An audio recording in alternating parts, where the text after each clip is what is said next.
All right, Ray and Zach, awesome. Cannot wait to get this conversation rolling here. I found you guys at least a few weeks ago, if not a few months ago. My father-in-law was like, "Hey, you got to check these guys out. I know you guys are.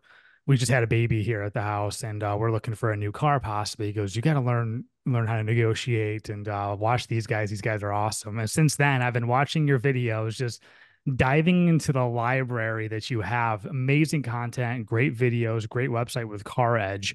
First and foremost, welcome to the podcast, Ray and Zach. How are you guys doing today? Well, thank you, Ryan, for having us, and I'm doing well. And if you want to know anything about why we do what we do, I'm going to leave it up to my son to tell you that. Oh man. All right. Thanks for having us. That's my dad. Yeah, no, thrilled that you came across us and kudos to your father-in-law. Yeah, we this is something that just about everybody, I don't want to say everybody, just about everybody has to go through at least once in their life, if not multiple times, how to buy a car, how to negotiate, what to look for. This is going to be so eye-opening. I can't wait for this episode. Like I said, I'm going through the process kind of right now, and there's probably things I'm doing right and things I'm doing wrong. And that's when I was like, I need to reach out to you guys. Why not just have a conversation? Because so many people are going to listen to this and learn so much. Just you never know. One thing you say, or one technique you use, or one strategy can make the world of difference in saving so much money, or to know like someone's getting ripped off or taken advantage of. So we're going to uncover a lot of those secrets today. First and foremost, you guys do caredge.com. I want one of you to quickly explain like what caredge.com is and how that got started. I'll explain the business side, but my dad is the brains, so I'll give him the mic in a second. Yeah, there you go, Pops. So CarEdge.com started 4 years ago, me and my dad.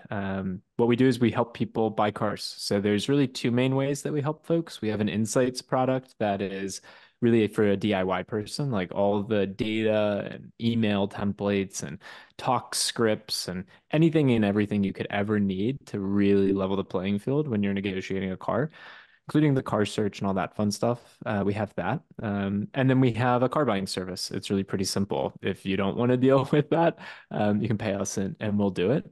And obviously, YouTube's really important for us. We started actually the business on YouTube making videos. And the reason I say my dad's the brains behind it is because of all of his experience. And the business started as that YouTube channel with me filming my dad talking about the car business. If Ryan, if you've watched any of our videos, and I believe you have admitted to doing that, well, I feel bad for you.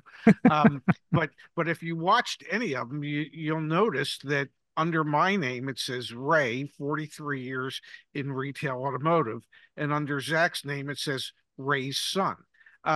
So he relied on me for all the inside information and insights that I might be able to share, because he just always felt that it was the whole way it's set up with selling cars and buying cars. It's really kind of sort of not fair Hmm. for the customers. And his idea was, well, we were going to try and level that playing field and make it fair for all parties concerned.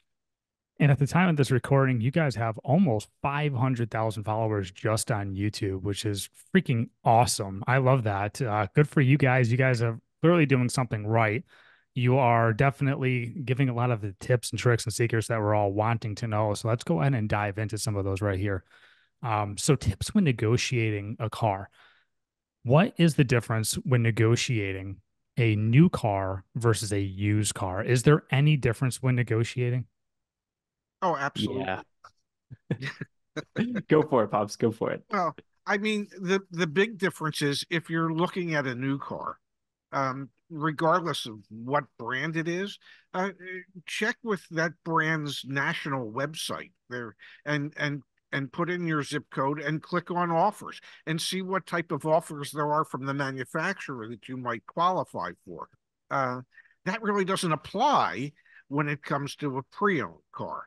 So there are hidden monies that are available to you as a consumer on new cars that you just have to check the manufacturer's website. If you're if you're active or retired military, most major brands offer a $500 military discount. Doesn't cost the dealer a dime. If you're a recent college graduate, most of the major manufacturers have a recent college graduate program that in many cases offers a $500 savings. Plus, if you finance through their captive lender, they will treat you as if you have a full complement of credit history when you have really a limited credit history, and they'll apply you for the best. They'll approve you for the best rates. Um, so I mean, manufacturers like BMW even have corporate affiliations where you can save money and qualify for additional savings and rebates simply because you work for the right corporation or you went to the right university. So there's any number of ways to save money on new cars that most people have no idea about. Real quick, will a dealership tell you that, or do you have to do your homework and say, "Hey, I saw that you have these discounts. I want them." Um, you have to do your research. See, what's really disturbing to me is since it doesn't cost the dealership anything, every sales manager and every salesperson should be well versed in any of these other potential savings.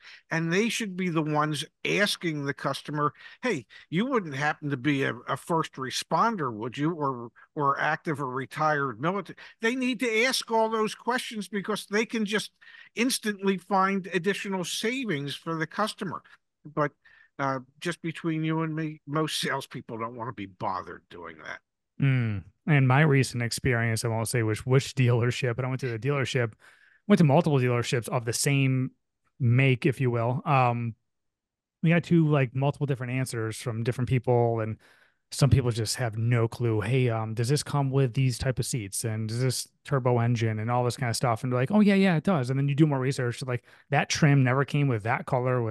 It was just like we're being told different thing. Well, we're being told yes, and we're ready to make an offer on a car. I'm like, well, it doesn't work like that. And so, yeah, I think a lot of these people just need more knowledge in general. I would say one thing when we are looking at used cars versus new cars was that the financing was completely different. It almost makes the used car in the same playing field of a new car. A new car costs more, but you're going to end up leaving, possibly paying even more for a used car.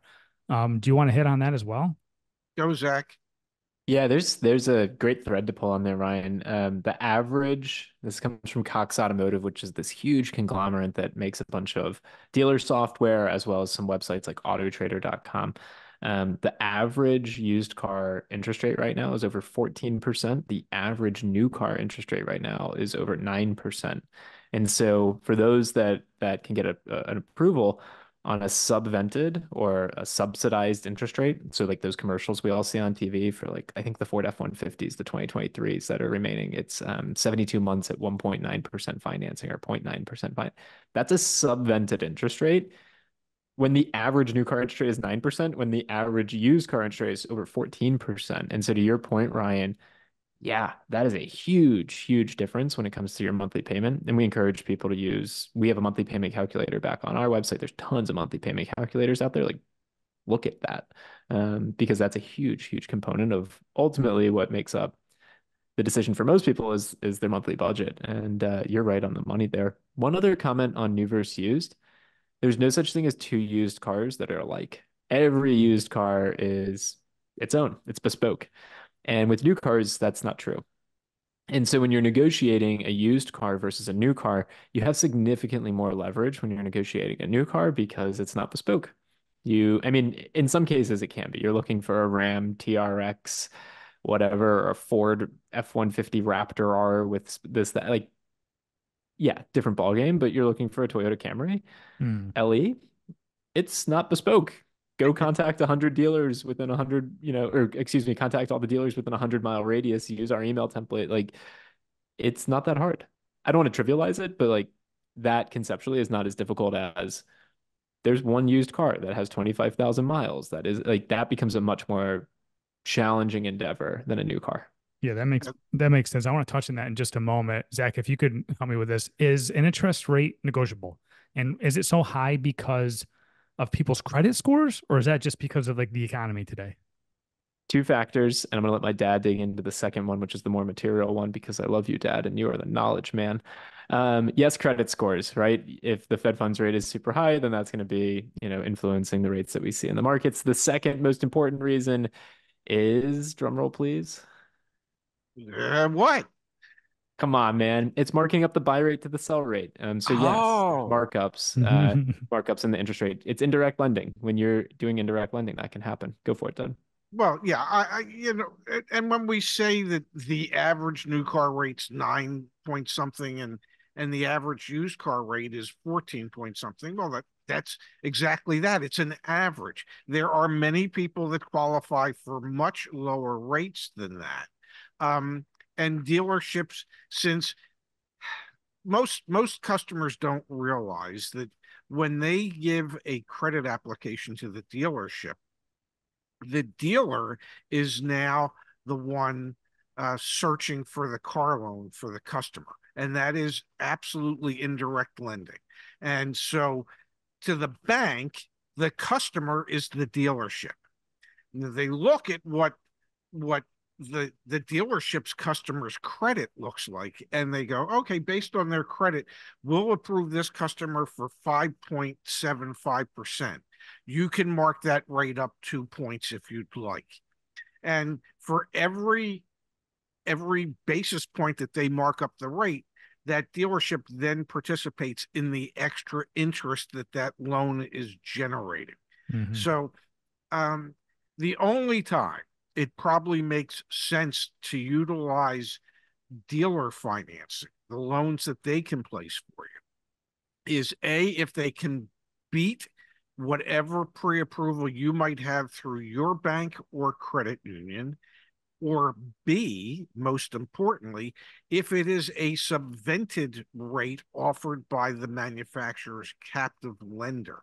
Because if they're offering 1.9, I don't care how good your credit is today, your credit union is not going to be anywhere near 1.9% interest. Mm-hmm. So there are times that it does make sense to utilize dealer financing, dealer placed loans, but realize that there can be a markup associated with that. Okay. Typically there's no markup on the subvented rates, but on any rate that isn't subvented, the dealer can mark it up as much as 2 points if they'd like in most cases. Okay.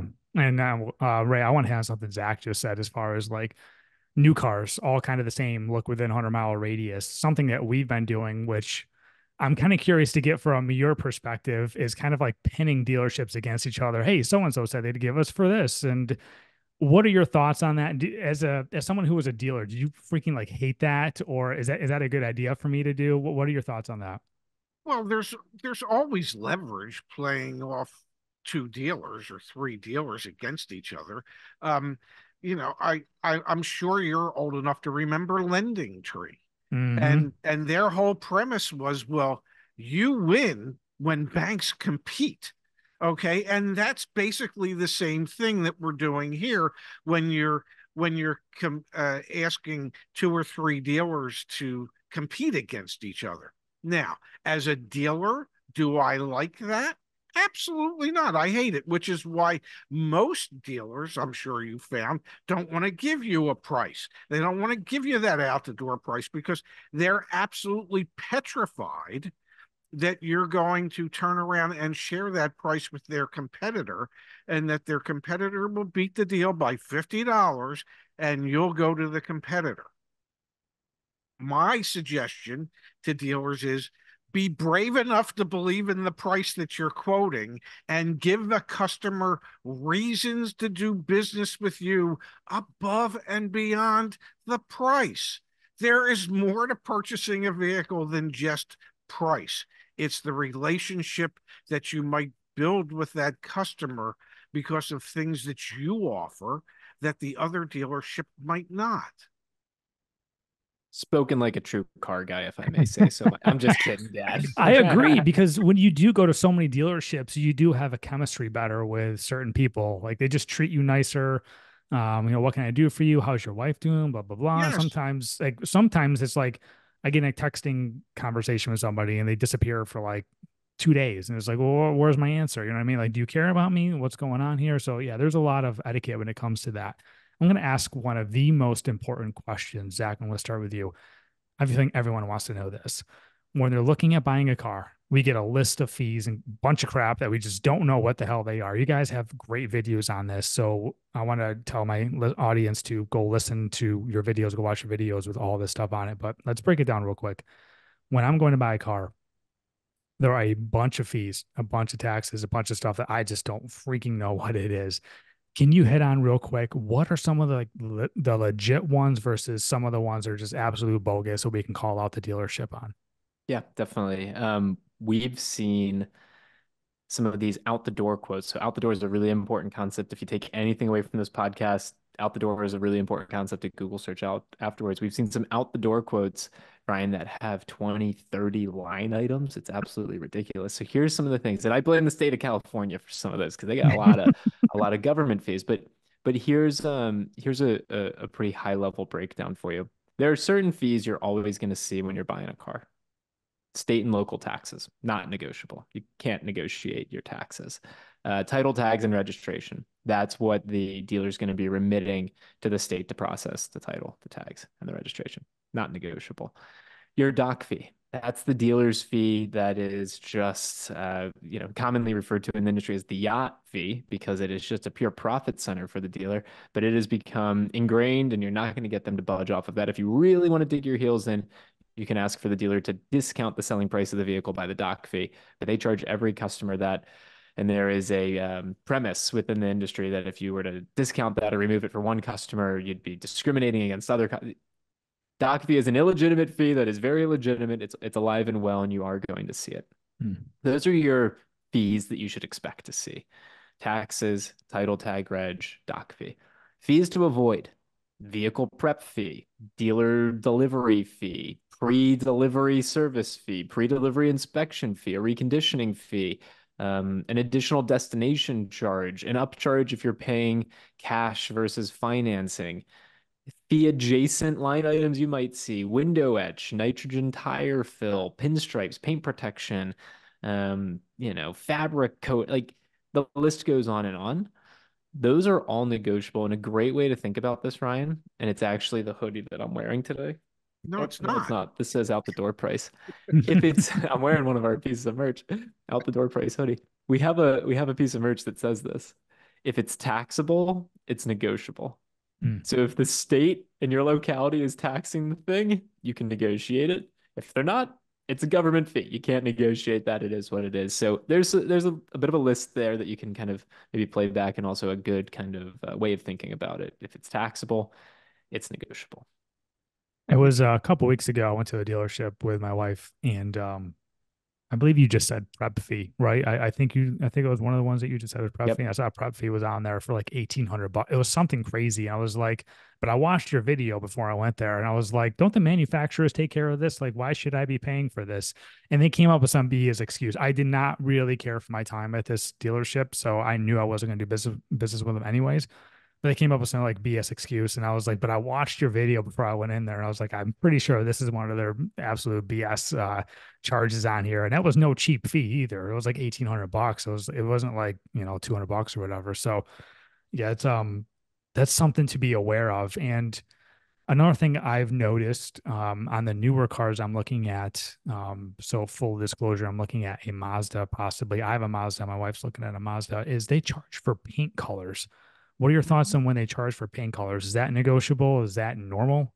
That's normal. And the reason it's normal is most of the paint colors that they charge for are metallic paint colors as opposed to a plain white. They might have a regular white and they might offer a diamond pearl white that has metal flake in it. And so the reason there's an upcharge is because it actually costs the manufacturers more to paint it in those particular colors. That's not something you can typically negotiate. That is literally part and parcel of the manufacturer's suggested retail price and is listed as a separate line item on the window sticker of the car from the manufacturer. So No, that happens to be legitimate. Okay. Got it. Now I want to hit on, you said out the door, which is a term I've been consistently using when negotiating with the dealerships.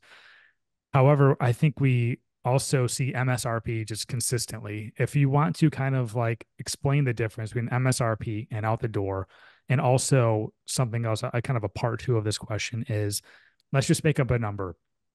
I see an MSRP of 40,000. How much realistically can I walk out of that dealership knocking off of that MSRP? I know there's a lot of variables when it comes to that, but I'm just kind of curious. Yeah, let's start with the second part. So we'll talk about like the distinction between MSRP and OTD out the door in a second here. $40,000 vehicle.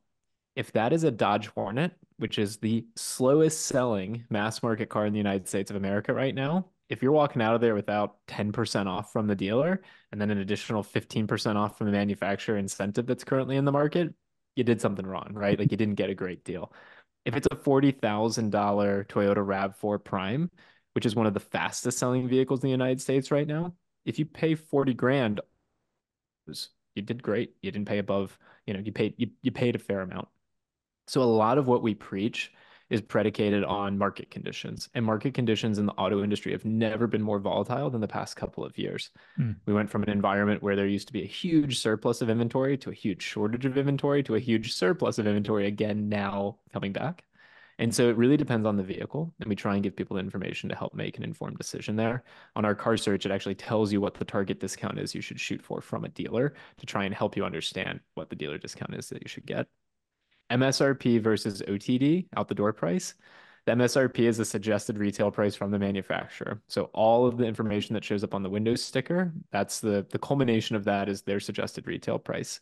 The dealer buys the car, keep me honest here, Pops, but the dealer buys the car from the manufacturer at an invoice price, which is a derivative of that MSRP. Some brands, it could be 10% below that MSRP. Some brands, it could be $1,000 below that MSRP.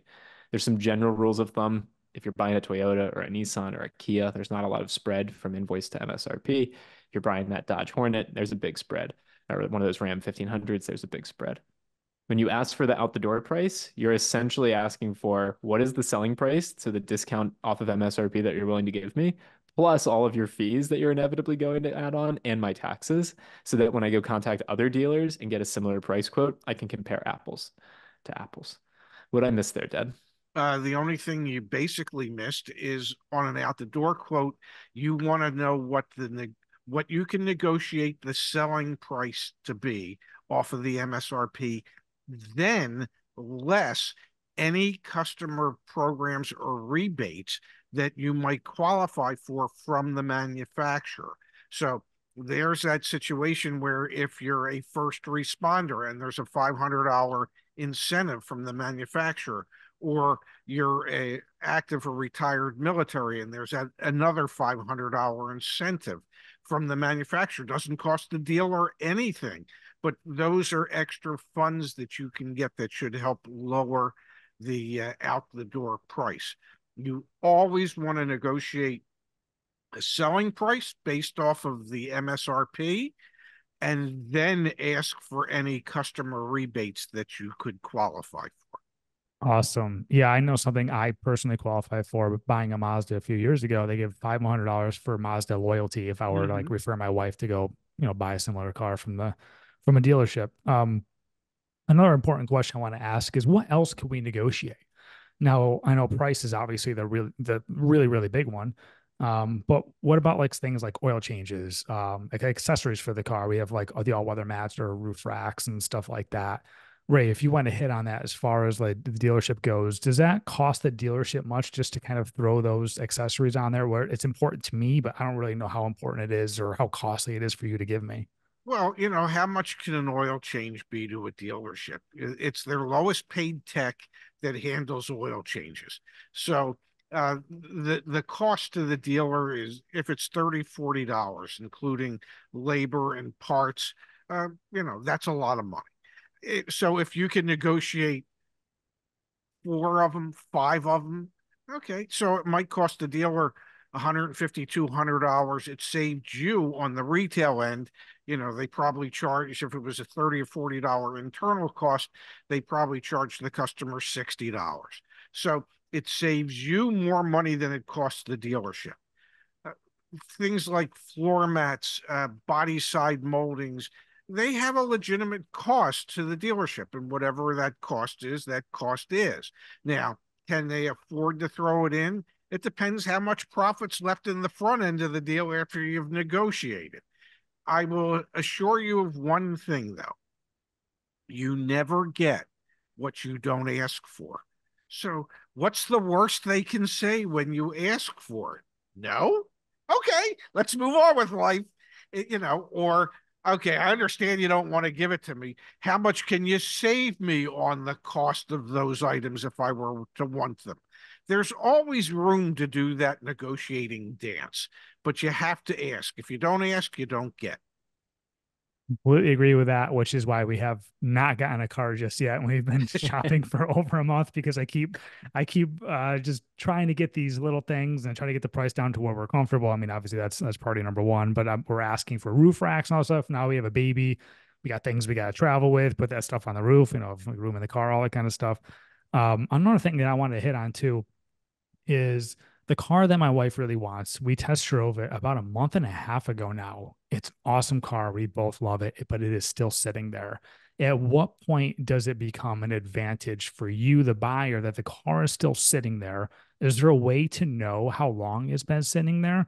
And perhaps, yeah, like I said, like at like what point will the dealer kind of be like, okay, like I'm really going to start to bend here now to get rid of this? I'll hit it first, Pops, and then I'll toss it to you. So yeah, it is really important how long a vehicle's been on a dealer's lot because it costs them money. And I'll let my dad explain that. It's free on our car search. Every vehicle that you search on caredge.com, it'll show you how long that dealer has had it on their lot. So that's really important because it dramatically influences the way that they think about that unit that's sitting there. And Deb, maybe you could talk about like aging policies and stuff like that. Um, Two things. It costs the dealer. There's very few dealers out there that actually pay cash for their inventory.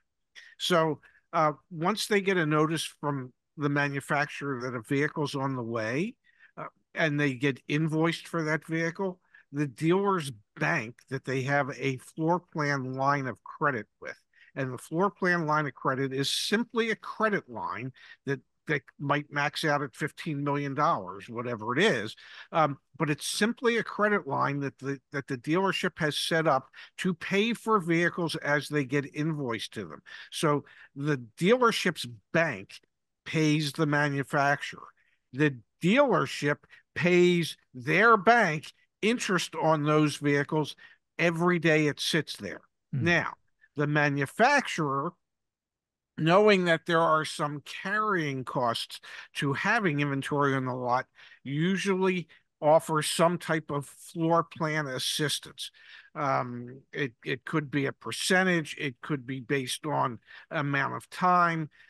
Some manufacturers, it might cover the first 30 days of the vehicle sitting there. When I was with Acura, it basically covered the first 15 days. I believe Ford covers up to 60 days or 75 days. So it depends on the manufacturer. But once that floor plan assistance runs out, then the cost of having that sit there is a cost that's being borne by the dealer. And that can add up in a hurry. Average floor plan interest rates today for new car dealers is somewhere between 6.25% and 6.5%. Mm. So do the math. If you have $10 million of inventory sitting on your lot and you're paying 6.5% interest to have it sit there, that adds up to a lot of money in a hurry. Now, the other reason the number of days on lot's important is because most dealerships have what's known as an aging policy. They don't want vehicles to get beyond, if it's a new car, beyond 90 days. A 60 to 75 day turn for vehicles is what dealerships ultimately are hoping for. Once it gets beyond 75 days and you start getting into 90, 120 days, 180 days, well, the cost of it having sat there just keeps adding up. Uh, the dealer principal's looking at you as the general manager or the new car manager going, when are you going to get rid of this car? I'm tired of paying for it. The manufacturer comes in every time you see your factory rep. One of the questions he's going to ask you is, what are you doing with your aged inventory? According to my reports, you have 15 cars that have been sitting here for 150 days. What's your plan to move those units? There's a lot of pressure because of the aging policy of your inventory. So the longer a car's been sitting, the greater the likelihood that the dealer is going to be motivated to sell it. If you're looking at a particular Mazda and it's been sitting there for X number of days, ask them, is this your oldest aged Mazda in inventory, or do you have one that's been sitting here long? Because if you have one in the color that we like that's been sitting here longer, I can help you if you're willing to help me. I can help you get rid of that vehicle off your lot. I've been kind of using that terminology actually because that car has been sitting there for as long as we know, 40 days or so. I don't know if that's considered young or if that's kind of like Still we're starting to young. get to the it is still young because Yes. I've been offering the kind of like the same thing out the door like every week. I'll shoot him a message, hey, are you ready to accept this offer yet? I know it's still sitting there. We'll come in and we'll take it off the lot for you.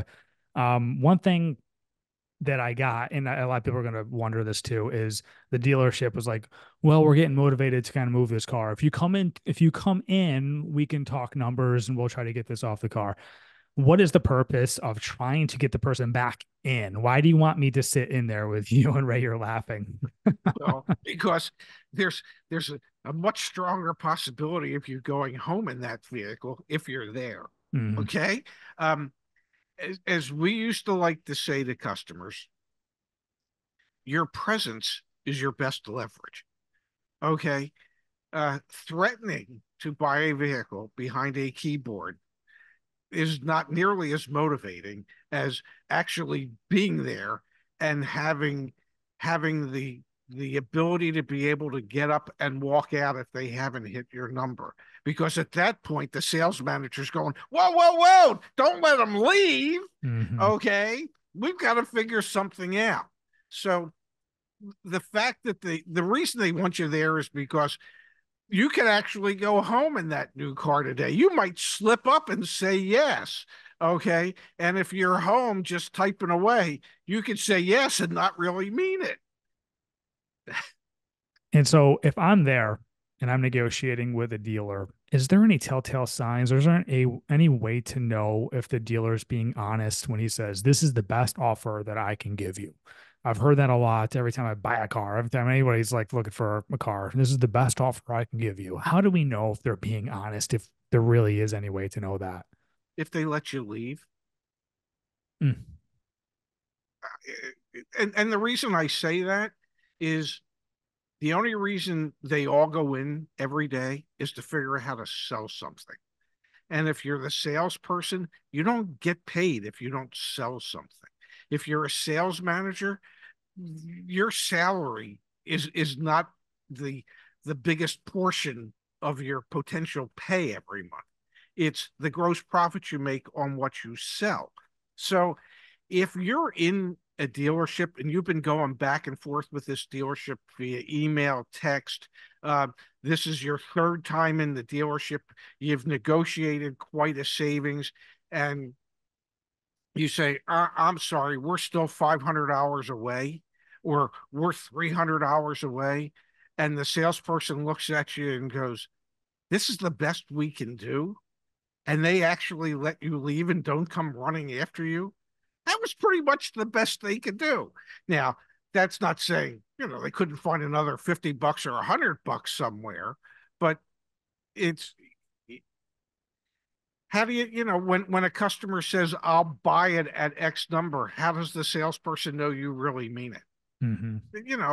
There's that old saying in the car business, and customers say it all the time. Well, how do you know when the salesperson's lying? Well, his lips are moving. And trust me, from a dealership perspective, they all look at it and go, well, how do you know your customer's lying? Well, his lips were moving. It's, it's a game. And everybody lies to a certain degree. They color the truth to a certain degree. So if you haven't been able to establish a relationship with that customer where you can feel comfortable with that customer and that customer can feel comfortable with you, doesn't matter what the price is, you're never going to sell the car. Hmm. Zach, I got a question for you, and Ray, hop in if you like as well. Another really big question. I think this is a question that so many of us have. I'm thinking of like airfare. When's the best time to buy plane tickets? When's the best time to do this, right? All that kind of stuff. We all want to know the secrets behind the curtain. When is actually the best time to buy a car? Is it the end of the month? Is it the end of the year? Is it any other time that holidays? Any other time I'm not thinking of? New cars, simple. Last week of December. That is 100% best time of the year to buy a car. If you can't wait till the last week of December, which many people, can't, end of the quarter, end of the month, there's extra motivation. There's financial incentives tied to monthly performance, quarterly performance, and obviously annual performance. December is especially big because a lot of the allocated budget for incentives is pushed towards the end of the calendar year. So that's where you're going to see big, big, big incentives from both the OEMs, regional, like ad groups for the OEMs, as well as obviously the dealer has high motivation to finish the year strong. Used cars, the only time to really avoid buying a used car is during the spring selling season, which is kind of beginning of March through the end of April, maybe a little bit of May. There's some seasonality for used car prices around tax return time. And so used car prices typically go up during, call it April and March and April. And then they start to come back down end of May, beginning of June. So if you can time your used car purchase, like that's a great time to sell a car. If you have a car to sell it during that period of time. You can almost like arbitrage this a little bit. But those are kind of the high level, like kind of like thematically when you should be thinking about new and used car timing. Got it. And yeah, Ray, My, go ahead and my chime in. gosh, all the information I have imparted to him over the years, it, it's starting to click. It's clicking, man. Hey, you guys are super, super helpful. Your videos, like I said, are freaking awesome. They're gonna help so many people. Something else I want to hit on too is trade-ins. I think a lot of people feel one way or the other when it comes to trade-ins. I think we traded in our car. We just kind of know we're getting the short end of the stick, if you will. How do you negotiate a trade-in? What's the pros and the cons of a trade-in? For me personally, listing something for sale is kind of a pain in the ass. Sometimes it's like whatever. I got all the time in the world to sell this thing, whatever I'm selling. But like a car, it's like I need the money so I can take the money and go get the new car and all that stuff. And then I don't really feel like having people come drive my car and then just not show up or hey, sorry, I can't make it today and all that stuff. I know that's some BS that as a seller of a car that I got to deal with. Is there any other pros and cons from selling it yourself compared to a trade? I know it's a lot to take in there, but feel free to take it away. You'll always get more if you sell it yourself. Um, but what you have to take into consideration is your time and your risk. And how can there be risk? I don't know. There's con people out there. They show up. Mm-hmm. Let me test drive the car. Can you do me a favor? My wife and I, we want to be the one.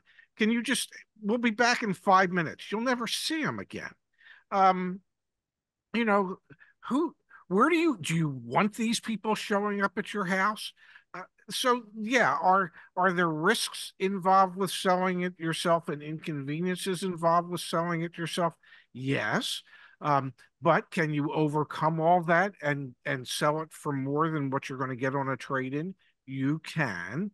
One of the best things we recommend is getting some idea as to what the actual cash value of your vehicle is to dealerships.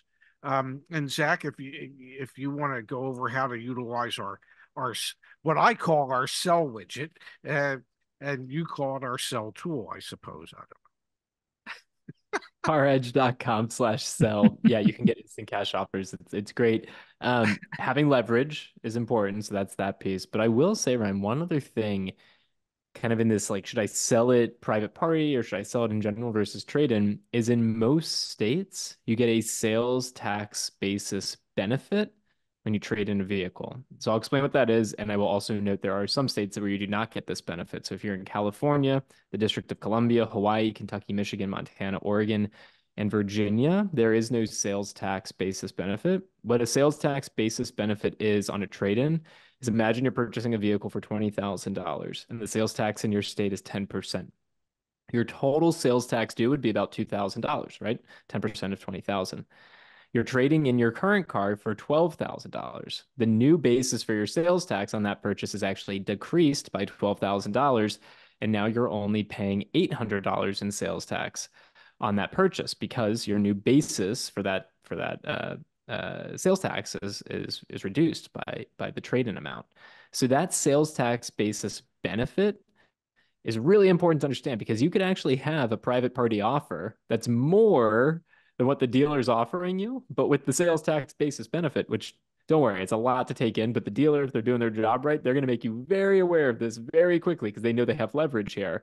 They're going to tell you, well, you know, with the sales tax benefit, my offer might be $1,000 lower, but you're actually netting out the same. Okay, fine, I'll do it. So important to understand that you will, in most states, except for the ones I named, you will get offers from dealers below what you get as an instant cash offer from another buyer, and that's fine because you're going to get the sales tax basis benefit. Most of the Great times point. that'll net out.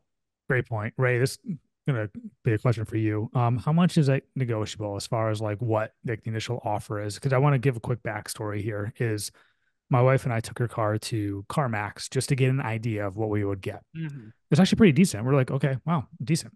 So we went to the dealership that had the car that she was looking at, and we're like, and they were like asking about trading. I was like, well, yeah, maybe we might be trading it in. Well, okay, well, let's take a look at it. We'll give you an offer. It was like $2,500 less than what CarMax. I was like, yeah, this ain't even close. We kind of like felt somewhat insulted, but it was Yeah. amazing how fast they matched what CarMax was willing to offer. So it was like, wow, there's a ton of wiggle room here. What is your experience with that? Um, when I used to appraise cars, I would always have three numbers in mind. The first offer I was going to give you for your car was what, as I like to refer to it as, is what I would like to steal the car for. Mm, The offer I'm going to give you is well below what it's really worth. Okay. And I'm hoping, much like when you're a customer, you don't get what you don't ask for. I'm hoping that you go, wow, you're going to give me that much? Yes, yes, indeed. Okay. Um, the second number I have in mind is what the vehicle is actually worth. It's true, actual cash value based on market conditions that I can check through some applications that we have available to us, some resources that we have available to us.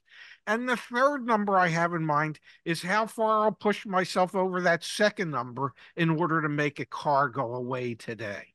So, yes, if it appears as if there's a lot of wiggle room, there is. If it appears as if many dealers will come in below what CarMax was offering and will instantly go, okay, we'll match that because they know CarMax is helping to set the market for them, whether they like it or not. Um, they'll match it, but they're going to try and steal it first. That's how the used car manager gets paid. is the incentive to sell the new car worth biting the bullet on the trade-in for the dealership, if that makes sense? Yes. And the Yeah. reason for that is the trade in affords you another opportunity to sell another car. And you're living for these opportunities. And the reason you're living for these opportunities is A, there's a profit to be made on selling the car. It might be smaller than you had hoped because you had to pay more for that particular used car than you wanted to. But there's still some type of profit when you sell it.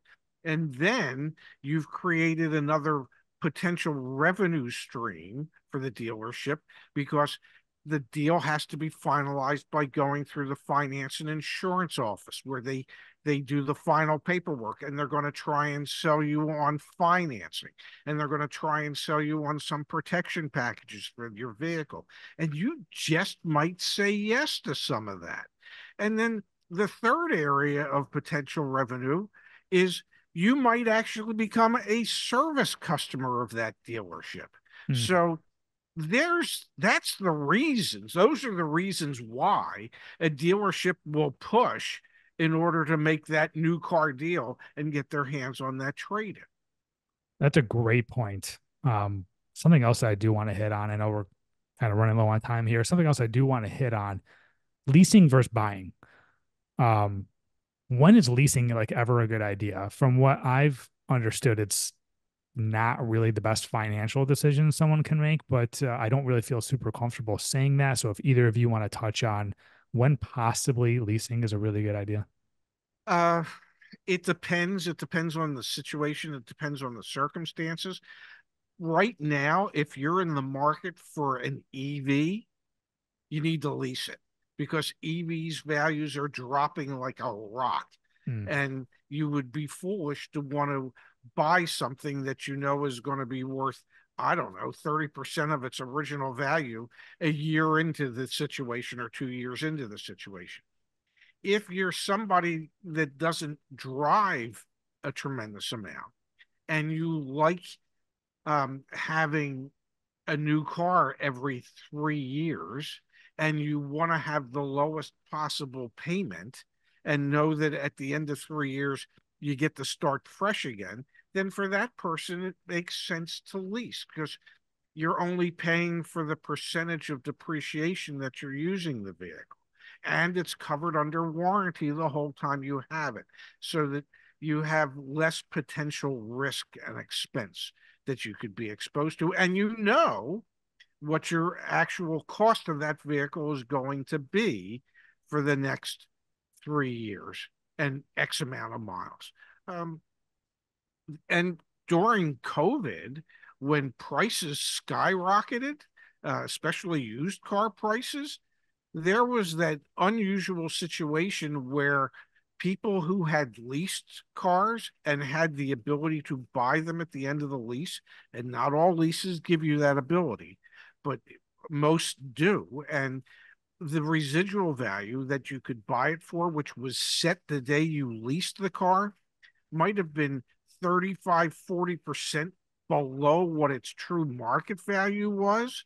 There was actually an opportunity where people made money on their leases.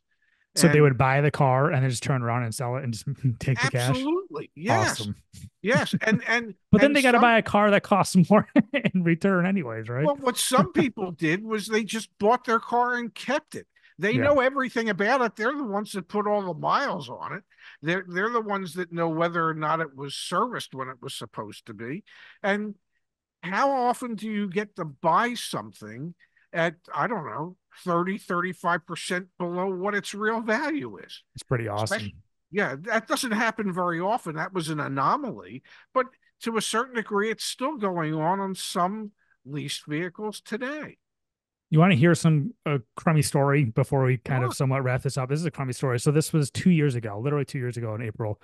And my car is about 5 or 6 months from being paid off at the time. My wife's car is in the driveway, which is now currently paid off. My wife was then my fiance. She's moving into my house. And so we had all the boxes in my garage. My garage was taken where I parked my car every day. And go figure, the one day out of that week that my car was in the driveway, a drunk driver came to the neighborhood and slammed. He drove over my lawn, T-boned my car, put my car into her car, completely totaled my car. Oh my. And I was livid, and to say the least. Yes. And go freaking figure that it was the time that you're talking about where like the shortage was for real. Like these Yes. like my hands were tied buying a car because people were buying them right off the truck before they even hit the lot. And so like when I was going to the dealership, people were literally buying cars as soon as they would hit the lot, people were like looking right at them and stuff. I was like, oh my God, there was no negotiating room whatsoever. That was the least amount of fun I've ever had buying a car because I needed to. The prices were ridiculous and I couldn't negotiate anything. That was terrible. So I am so glad we're out of those times right now. Well, and people often ask me, when's the best time to buy a car? When you don't need one. When you don't need one. Yep. That's the situation that we're in Yeah, right now, which I'm yeah, super thankful about that. yeah. Zach, I want to hit on something real quick that you mentioned in the beginning. Correct Yeah. me if I'm wrong. You help people negotiate their deals if they want to hire you, right? Yeah, yeah, That is 100%. freaking awesome because my wife, I'm sorry, I'm calling her out. My wife is not the best negotiator. She gets very uncomfortable. She's like, yeah, Yeah. especially when it's in person. Like, I think that's part of why people want people in the office as well, is to kind of get that uncomfortable feeling and perhaps they'll break. I think she's somebody that would probably want to handle that super well. So one, I want to call that out that you do that for people. I think that's Yeah. great. What words of advice for the people that are just scared to negotiate or they just don't feel comfortable negotiating? What words of advice do you give those people that you talk to kind of make them comfortable and realize it's kind of like this is part of like the whole situation of buying a car? Yeah, I'll echo something that my dad has said to me tons of times, both in buying a car and also just in life. And I'll try and use your language, Pops, because I think it really hits home, Ryan. The most powerful two-letter word in the English language is no. Hmm. And so when you're at a dealership, when you're whatever, like any pull on any thread there of life, you're in control of how you want to handle that situation, and you can say no. And even in the situation where, and I'm thinking about now, you mentioned your wife and going in, we get a lot of uh, single women that will reach out to us that, are just so grateful for the videos and the content because they went in and they negotiated and they held up in that environment and not only held up, but they stood their ground.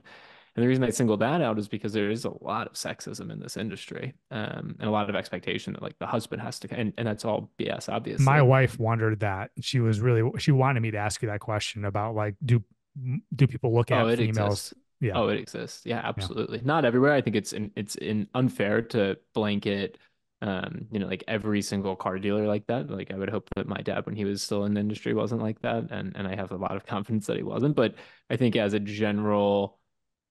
Yeah, I mean, without going too far down that rabbit hole, I would simply say like you can say no. And it's a safe enough environment where if you say no, what's the worst that happens? You come back the next day, or as my dad was saying earlier, maybe they chase you out and give you an even better deal. Like it's a fairly, in the grand scheme of things, it's a fairly low risk environment to explore your own willingness to say no. And if you start to think about it like that, you're fine. Even if the person across the desk is a macho, manly man who goes and talks to his man, like it's all charades, guys. Like just say no and see what happens. It's an experimentation lab. Treat it like that and say no, see what happens. Right. One I of got the to quit. things, Yeah. Go one of the for it. things I used to hear from customers all the time was they I they wouldn't let me leave. Really? They Huh. wouldn't let you leave? Oh, no, they wouldn't. I would try and leave, and they go, well, wait a second, and so I'd sit back down. It's you gotta have a little conviction in what you're saying. You go, I'm leaving, damn it, and you get up and you leave. Because I used to look at the customer and go, did they handcuff you to the desk? No. Then they would have let you leave. They would have. Okay, but they scared you into not leaving. They brought in another manager to talk to you, to Hmm. wear you down. And I'm telling you, the most important two-letter word you can ever learn is no, and stick to it. And don't be afraid to walk out. That's not You just have, for car buying. That's in life in general. Saying no, Some dad advice yes. there. Some dad advice prioritizing for sure. prioritizing life. I got one life. I got one more question for you, Ray. I'm genuinely curious. When I make an offer and the guy's like, I don't know, got to go talk to my manager about it. What's happening there when he's like, they just disappear for 5 minutes and they're talking to the manager? What is like a legit conversation actually like? Are they talking about that, or are they just kind of shooting the shit and make it look like they're just talking about something? Both. Yeah. Okay, it could be both. I mean, let's face it. Um, the if you're at a store where the salesperson doesn't have the ability to say yes, and that would be most dealerships, they have to get an approval from their manager. That's a Ryan. Could you just sign here at these numbers? You're going to take the because I got to prove to my manager that you're serious about buying this car. So at most dealerships, the salesperson doesn't have the ability to say yes to a deal unless the deal is so good for the dealership when you offer it up that he'd be foolish to say no. Right. Um, so yeah, they do go and talk to a sales manager, and sometimes the sales manager is going to say, "Okay, how committed is he to this number? How much do you think you can move him? Can you move him $1,000? Can you move him $1,500? Listen, I'll pencil you back at $1,000 more than he wants to spend.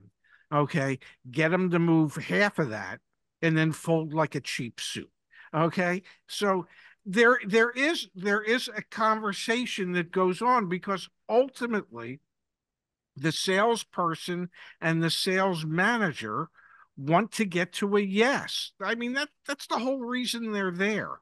But it is it's all part of a game. It's all we used to call it Playhouse 90, which was a TV show in the 50s. Um so there's a lot of acting going on, but there is really a strong desire to get to a yes. Mm.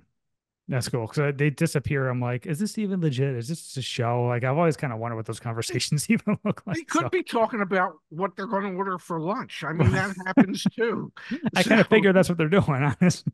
in some cases they are. Yeah. That's But awesome. at most dealerships, the salespeople don't have the authority to okay a deal. I used to give my salespeople the authority to say that, to say yes. I wanted I wanted the customer to be able to be in negotiation with somebody that could actually say yes. Mm, And that and makes if sense. and if the number was too far below what we would be willing to accept, then I needed the salesperson to come talk. That makes sense. Yeah.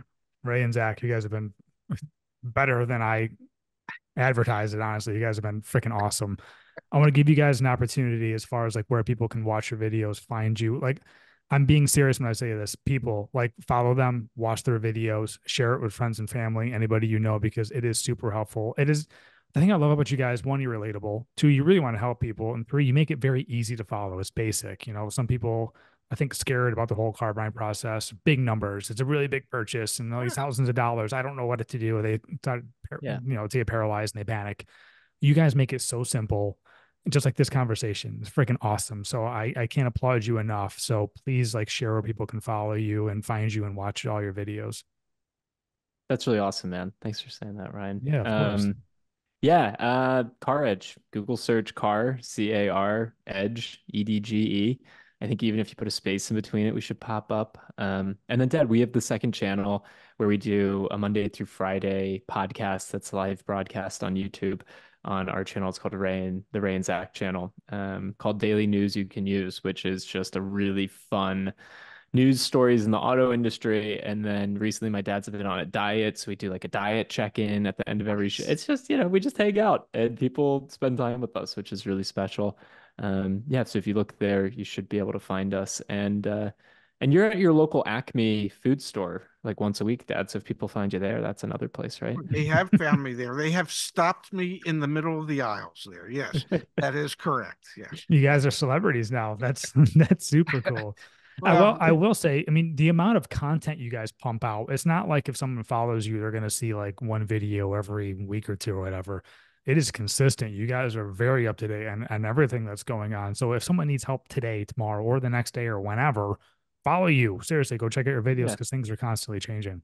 We got about 50 people behind the scenes that work on the Car Edge team. So, Holy crap, and that that's awesome. number, Good for yeah, you. there's a lot of car deals that go through Car Edge doors, man. So no, I mean, this is what we do day in and day out. The YouTube piece is a small part of it. The education piece is a small part of it.